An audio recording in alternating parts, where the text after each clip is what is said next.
आता पश्चिम दिशेचा विचार करू आपण. पश्चिम दिशा ही मावळतीची दिशा आहे पहा, आणि ती शनी महाराजांच्या सारख्या ग्रहाची दिशा आहे की जिथे अंधाराचं साम्राज्य असतं पहा. आणि शनी महाराजांना पिंपळाचा वृक्ष अत्यंत आवडतं.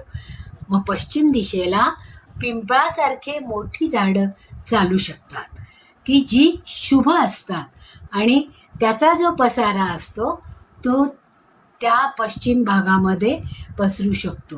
आणि पश्चिम भागामध्ये ज्यावेळेस पिंपळाचं झाड असतं त्यावेळेस आपण म्हणतो की पिंपळामध्ये ब्रह्मा, विष्णू आणि महेश या तिघांचाही वास असतो पहा.